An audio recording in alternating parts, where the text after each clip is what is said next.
Hello everyone, this is Maha, your English instructor from tutoria.pk. I hope you all are doing good and are in great spirits. In today's video lecture, we are going to talk about Unit 4, जिसका नाम है From Mother with Love. And we have divided this chapter into certain parts. और हर part से पहले हम difficult word meanings discuss करेंगे. So let's move on to the difficult word meanings we have extracted from first part. And the first word is poignant. It means evoking a keen sense of sadness. Urdu में से कहेंगे मुतशद्दिद. Second word is pungent. It means having a sharply strong taste or smell. And Urdu word is tezboo.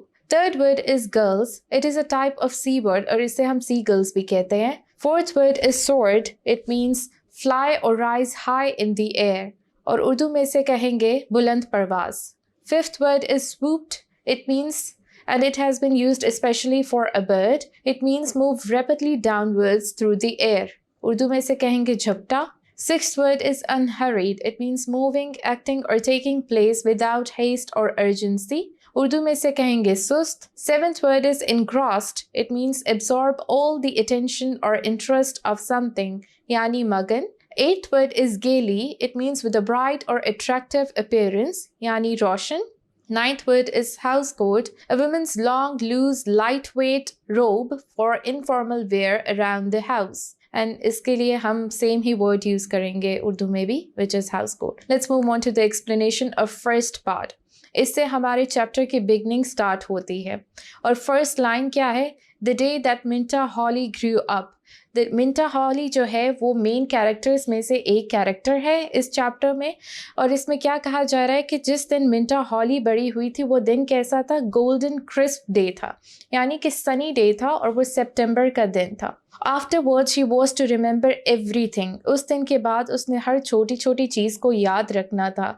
With poignant clarity. Poignant मतलब sadness थी, उस clarity के अंदर एक गम था. वो क्यों था? जैसे जैसे हम आगे चलेंगे हमें पता चलेगा. She remembered the slapping sound of the waves. जब आप बीच पे जाते हो आप देखते हो कि लहरें जब उठ रही होती हैं तो उनकी जो साउंड प्रोड्यूस हो रही होती है वो स्लैपिंग साउंड दे रहे होते हैं. और उसे क्या याद था उस दिन से? लॉग्स को जब हम जलाते हैं फायर जलाने के लिए तो एक पंजेंट स्मेल उसमें से निकलती है, उसको वो स्मेल भी याद थी. और जहाँ पे वो लोग खड़े थे मोस्ट प्रॉबेबली वो बीच के साइड पे खड़े थे, बीच पे ही सीगल्स उड़ रहे होते हैं, उसके सर के ऊपर से सीगल्स उड़ के जा रहे थे. उसे हर छोटी छोटी चीज़ याद थी. क्यों याद थी ये हम आगे चल के देखेंगे. एंड मोस्ट इम्पॉर्टेंटली उसे क्या याद था? अपने फादर के एक्सप्रेशंस.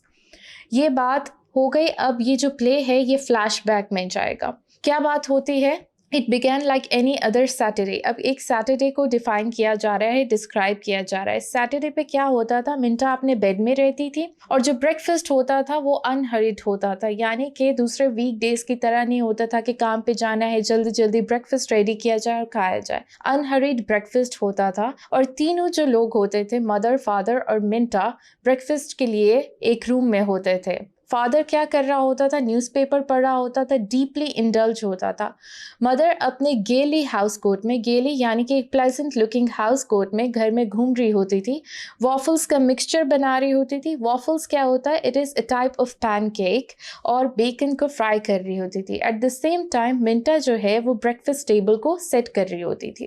They talked. अब जब वो लोग अपने खाने की टेबल पे बैठते थे तो देयर फैमिली, एक फैमिली जैसे एक कोई भी कन्वर्सेशन करती है वो लोग भी करते थे. अब जब आप फैमिली के साथ कन्वर्स करते हो आपको कन्वर्सेशन की कोशिश नहीं करनी पड़ती है like we do with strangers. So they used to talk about neighbourhoods doing और इसके साथ साथ न्यूज़पेपर में उसके फादर ने क्या पढ़ा उसके आइटम्स के बारे में बात होती थी. और या फिर मिंटा को कौन से कपड़े लेके देने हैं क्योंकि उसने नए स्कूल में जाना है, इन चीज़ों के बारे में डिस्कशन होता था. Let's move on to second part and discuss difficult word meanings. First word is clams, a marine bivalve mollusk with shells of equal size. इसके लिए हम clam word ही use करेंगे. Second word is nodded. It means to move your head down and to show agreement, यानी sir हिलाया. Third word is chowder.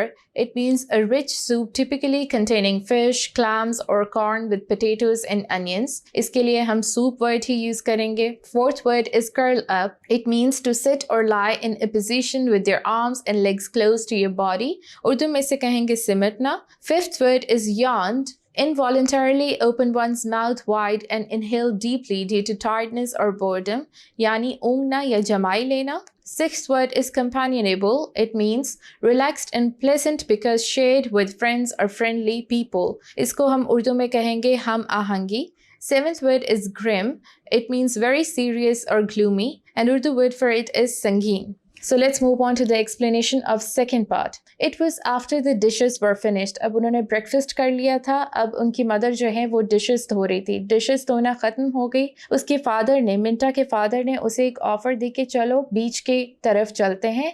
इस बारी बीच पे low tides है, यानी इतनी ज़्यादा लहरें नहीं हैं, धीमी लहरें हैं. इस पे मिंटा ने अग्री किया, मतलब कि नॉट करके बताया कि शी वांट्स टू गो. और क्या कहा कि जो अगर हम जाएंगे तो वहाँ पे क्लैम्स डिग करेंगे. क्लैम्स क्या होता है? शेल्स होते हैं जिसके अंदर मीट प्रोड्यूस होता है, उसको वेस्टर्न साइड पे खाया जाता है. तो उसके फादर ने मिंटा को बोला कि अगर हम बीच पे जाएंगे तो वहाँ पे क्लैम्स डिग करेंगे. क्लैम्स डिग करने का मतलब है कि मिट्टी के अंदर होते हैं ये. फिर उन्होंने मिंटा की मदर को भी ऑफ़र किया कि आप भी साथ आ सकती हो, लेकिन मिंटा की मदर ने रिफ्यूज़ कर दिया. और जब उसको पता चला कि ये लोग क्लैम्स डिग करने जा रहे हैं, मिंटा तो खुश थी, लेकिन उसकी मदर ने एक फेस बनाया, मुंह बनाया कि उसको पूरे एक वीक के लिए फिर से क्लैम चाउडर खाना पड़ेगा. और जो ऑफ़र दी थी कि आप हमारे साथ चलो, हमें अकम्पनी करो, उसको रिफ्यूज़ किया और कहा कि नहीं, मैं घर में रहूँगी. I curl up watch television with apple in my hand, यानी टेलीविज़न देखेंगी, एक सोफ़े पे लेट जाएंगी और साथ में एप्पल खाएंगी. So she will have her me time. फिर क्या होता है, उसके हस्बैंड ने उसको बोला कि अगर साथ चलोगी तो इट विल हेल्प यू कि बीच पे जो सॉल्टेड एयर है, जब हम कोई भी वाटर बॉडी की तरफ जाते हैं तो वहाँ की हवा में थोड़ा सा मॉइस्चर होता है और सॉल्ट होता है. जो सॉल्टेड एयर है वो आपके हेडेक को ठीक कर सकती है, लेकिन still she doesn't want to go. फिर क्या होता है, मिंटा ने ऑफ़र जो है एक्सेप्ट कर ली है. मिंटा रैन अपस्टेयर्स और अपने हेवी बूट्स और जीन्स पहन लेती है और ऊपर से ही बहुत ऊंचा आवाज़ में बोलती है कि क्या मैं सैली को साथ ले सकती हूँ. एंड मोस्ट प्रॉबेबली सैली उनकी बिल्ली का नाम होता है, लेकिन उसके फादर कहते हैं कि नहीं, इस बार ही हम लोग अकेले चलते हैं, सिर्फ आप और मैं जाएंगे. सो ओके, वो बात मान लेती हैं and they just go alone. लेकिन जिस तरीके से उसके फादर ये कहता है, उसकी आवाज़ बहुत लो होती है और उसमें एक अजीब सी सैडनेस उसको, मिंटा को फील हो रही होती है. उसको लगता है कि कुछ ग्रिम बात है, कोई मायूसी वाली बात है. क्या बात है? Let's see. Let's discuss difficult word meanings extracted from third part. First word is intention. It means an aim or plan, yani niyat. Second word is enrolled. It means officially register as a member of an institution or a student on a course, yani intaraj. Third word is matter of course. It means the usual or expected thing, yani मामूल के वाक़यात. Fourth word is dormitory. It means a large room containing many beds, for example in a boarding school. Urdu में से कहेंगे तालिब इल्म का hostel. Fifth word is stubborn. It means determined or adamant.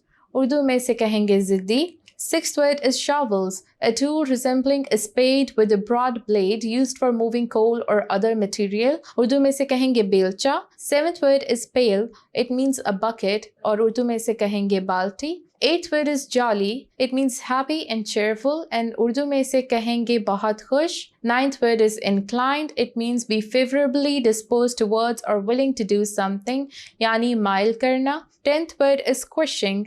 It means to make a soft squelching sound when walked on or in. कीचड़ पर चलने की आवाज़. 11th word is rather up. It means to a certain or significant extent or degree.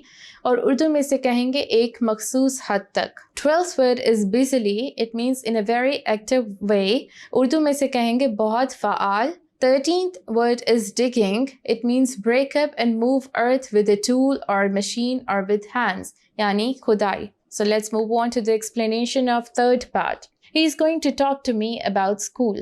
अब बहुत ज़्यादा खामोशी थी. वो दोनों जो हैं, मिंटा और उसका फादर, बीच की तरफ गए, लेकिन पहले की तरह बहुत खुश नहीं थे दोनों एक साथ. एक खामोशी थी और मिंटा को फील हो चुका था कि ये खामोशी कंपेनिनेबल साइलेंस नहीं है. There is something bad about it, there is something grim about it. और वो खुद से अब सोचना शुरू हो गई है कि क्या बात हो सकती है कि मेरे फादर इतने खामोश हैं. खुद से सोच लेती है कि मुझे पता चल गया है कि इनको मेरे स्कूल के बारे में बात करनी है और दोबारा से ये बहुत अच्छी बातें बता के मुझे माइल करने की कोशिश करेंगे कि मैं एक सर्टेन स्कूल में जो मेरे चॉइस का है उसमें मैं ना जाऊं। It was funny the way her father had acted जब उसने क्या अनाउंस किया था कि उसको मैरी हिल स्कूल में जाना है। मैरी हिल कॉलेज कौन सा था? उसकी मदर, मिंटा की मदर भी सेम कॉलेज से ग्रेजुएट हुई थी और systematically as a matter of course Minta का भी मैरी हिल कॉलेज में जाना बनता था, लेकिन उसके फादर को ये पसंद नहीं था या उन्होंने रिजेक्ट किया।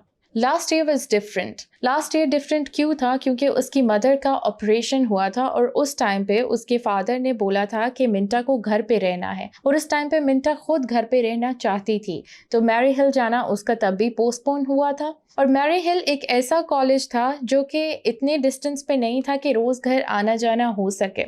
मैरी हिल में जाने के लिए मिंटा के बहुत सारे ख्वाब थे कि वो किस तरीके से डॉर्मेटरी में रह के, वहीं के हॉस्टल में रह के वहाँ के सारे फन को विटनेस करेगी। और जैसे कि बताया है मैंने कि मैरी हिल जो था कॉलेज वो इतने क्लोज डिस्टेंस पे नहीं था कि वो रोज़ घर आना जाना कर सके, तो किस तरीके से मंथ में सिर्फ एक बार छुट्टी पे आएगी या फिर क्रिसमस हॉलीडेज पे आएगी कि स्प्रिंग वेकेशन पर आएगी। मिंटा's chin was lifted in a stubborn line। अब उसके फेस पर एक स्टबन एक्सप्रेशन आ गए थे। उसने अपना माइंड बना लिया था खुद ही सोच के कि उसके फादर फिर से उसका ब्रेन वॉश करना चाहेंगे मैरी हिल कॉलेज के बारे में, तो पहले से ही वो एक जिद्दी मूड में आ चुकी थी। फिर क्या हुआ, उसके फादर ने गाड़ी पार्क की और वो पीछे की तरफ ट्रंक से अपने वो पेल और जो भी बेलचे निकालने थे डिगिंग के लिए वो लेने गए। It wasn't like him. उसने सोचा कि इसके फादर ऐसे तो नहीं थे कि इतने स्टबन हो, क्योंकि उसके फादर के फेस पे भी एक स्टबन एक्सप्रेशन था विच वॉज क्वाइट स्ट्रेंज, क्योंकि बाय नेचर उसके फादर बहुत जॉली थे, खुश रहने वाले थे और ईजी गोइंग थे। तो मिंटा को बहुत अजीब लग रहा था जैसे उसके फादर बिहेव कर रहे थे। अब मिंटा गाड़ी से निकलती है और उसके चलने की आवाज़ें आती हैं। जब आप गीली रेत पर चलते हो तो एक स्क्विशिंग साउंड प्रोड्यूस होती है। जब वो गाड़ी से निकलती है उसके चलने की भी ऐसी ही साउंड प्रोड्यूस हो रही होती है और अपने फादर के पीछे जाती है। और वो लोग अब क्लैम्स डिग करने जा रहे हैं, तो वो लोग देखते हैं कि ऑलरेडी वहाँ पे काफ़ी लोग जो हैं क्लैम्स डिग कर रहे होते हैं। So we are done with 3 parts of our chapter. Thank you.